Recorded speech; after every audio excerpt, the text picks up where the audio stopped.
Hi, I'm Ella, a life balance and career coach. And today I want to talk to you about something I often explore with clients who are at a crossroads in their careers. When you're trying to figure out what's next, it can feel like you're starting from scratch, but the truth is, the clues to your next chapter are often already there, hidden in your past career and other life experiences. So today I want to show you how looking back can actually help you move forward. When people are unhappy or unsure in their current work, they often think that they need to make a huge change. A new field, a new qualification, a complete reinvention of themselves. And sometimes that is the right move. A total career change can be the start of something new and brilliant. But even then, you're rarely starting from zero. You bring with you years of skills, strengths, and experiences that transfer in ways you just might not have expected. And the reality is, we've all been leaving ourselves clues for years. Every role, every project, even every difficult boss or toxic culture has taught you something about what energizes you, what drains you, what brings you joy, and what you want to not do anymore. Your past career isn't just a list of jobs.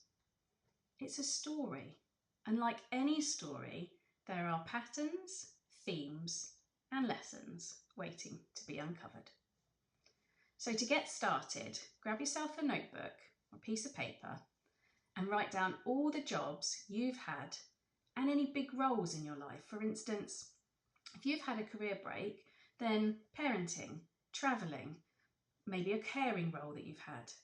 You could also include any voluntary work you've done or personal interests that have had a real impact on you. List them all down, and now next to each one, ask yourself 4 questions. Number 1, what did I enjoy most about this role? Number 2, what drained me or frustrated me about it? Number 3, when did I feel most proud during that work or most in flow? And number 4, what kind of people or environments helped me to thrive while I was there? Okay, once you've done this, let's look for patterns. Have a look and see what might feel similar about each of your answers for each of the jobs. You might realise that it wasn't actually the job title that mattered, but the type of work. So you enjoy something in particular about each of those. Perhaps it's problem solving or helping people. Maybe it's creating something or leading a team. Maybe it's the learning and growth opportunities that came about as part of it. Or maybe it's organising things or connecting with people in a meaningful way. It'll be very personal to you, but you might see a thread of pattern throughout each answer. And if you're someone who's craving a complete change, these patterns can still guide you.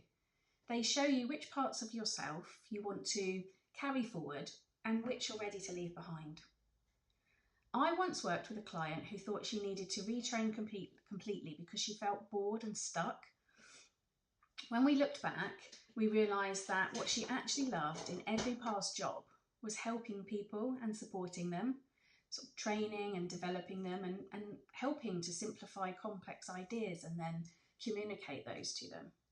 She didn't need a completely new career, but she needed to find a role where she could bring more of that into the role. And she had the experience to do that when she looked at her skills differently. Sometimes the pattern reveals what's missing now. Maybe you loved variety, but you have too much routine now. Maybe you thrived on connection, but now you work remotely, which is great for being able to pick the kids up or put the dinner on, but you're starting to feel isolated. Perhaps you enjoyed delivering whatever your job is, and now actually you've moved up, you're just managing services and writing reports, which doesn't light you up. For some it will, and for some it won't. It's about understanding what's important to you. Sometimes you might find that your past points you towards something entirely new, but not unfamiliar. Maybe you've built transferable skills without even realising it. I don't know, the project management you did in marketing could translate, for example, into event planning. Or the empathy you've developed in a caring role outside of work could open up doors in HR or counselling or coaching. There's lots of ways to apply the skills and strengths we have, not just particular job titles. So even if you're ready for a big change, you're probably much more prepared for it than you think. Once you've spotted the patterns, ask yourself, what do these clues tell me about what I want more or less of in my next chapter? And how can I start adding a little more of that into my life right now? That might look like volunteering for a project that uses your creative side, offering to mentor a colleague, or simply rethinking what kind of role you want to apply for next, opening up new doors rather than just particular job titles. As I always say, small steps are powerful. They build momentum and confidence, and they gradually help you make aligned choices rather than reactive ones, putting you back in control. So if you've been feeling stuck, know you don't have to throw it all away in order to make a change. You can still keep what you've built and just tweak it a bit. You just need to look at your story with fresh eyes. Your past career is like a treasure map, and the next chapter begins when you start following those clues.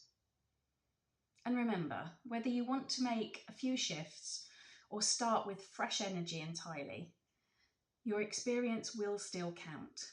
You're not starting over. You're just starting from experience and using it differently.